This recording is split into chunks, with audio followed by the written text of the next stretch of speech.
Alors, bonjour à tous et à toutes. Je m'appelle Madeleine Fortier. Moi, j'ai fait des études en histoire de l'art. Je dirais, je n'ai pas vraiment travaillé dans le domaine, mais j'ai toujours été passionnée par l'art et par l'histoire. Dernièrement, j'ai fait mon premier roman historique et ce roman-là portait, entre autres choses, surtout sur Jérôme Bosch, qui est un peintre hollandais du 15e siècle.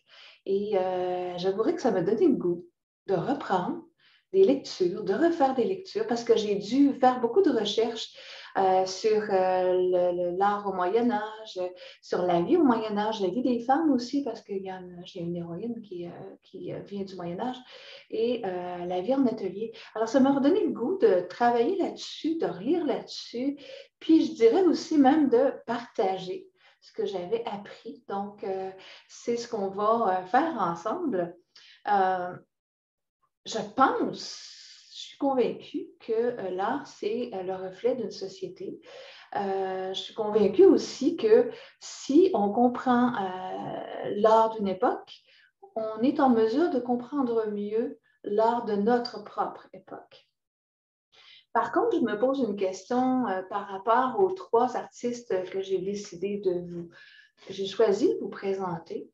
La question que je me pose, c'est est-ce que ce sont des artistes qui sont vraiment uniquement reliés à leur époque, qui ont suivi les tendances, qui représentent bien ce que les gens pensaient, voulaient à ce moment-là, ou au contraire, en plus de cela, est-ce qu'ils sont des gens qui vont au-delà de leur période respective?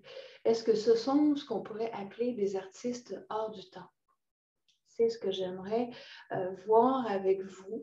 Donc, à travers les œuvres de trois artistes, de trois peintres très différents, qui ont vécu aussi dans des périodes différentes, dans des contextes différents. Je veux voir avec vous, c'est un peu le voyage et les questionnements que je vous invite à faire avec moi. Alors, en premier, on va regarder, on va analyser Jérôme Bosch, donc peintre hollandais du 15e siècle, qui est dans une période de transition entre le Moyen Âge et la Renaissance. On va regarder plusieurs de ses œuvres, mais surtout, on va s'intéresser au Jardin des délices, qui est une œuvre assez extraordinaire. Par la suite, mon deuxième artiste va être Salvador Dali, donc 20e siècle, guerre civile en Espagne et Deuxième Guerre mondiale. On va regarder plusieurs de ses œuvres parce qu'il y a beaucoup de choses à comprendre avec Dali. Puis, il y a le mouvement surréaliste, il y a aussi la psychanalyse. Enfin, il y a plein de choses qui se passent. Finalement, mon petit dernier, et non le moindre, est Edvard Munch, qu'on connaît sans doute à cause surtout de son œuvre Le Cri, qu'on va regarder à travers d'autres œuvres aussi. Lui, il est à la fin du 19e et début 20e siècle, donc période de transition aussi à beaucoup de niveaux. Évidemment aussi la Première Guerre mondiale qui se profile à l'horizon.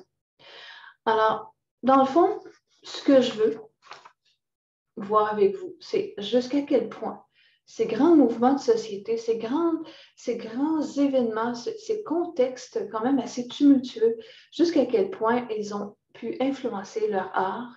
Et c'est ce que nous verrons ensemble très bientôt. Alors, au plaisir d'être avec vous.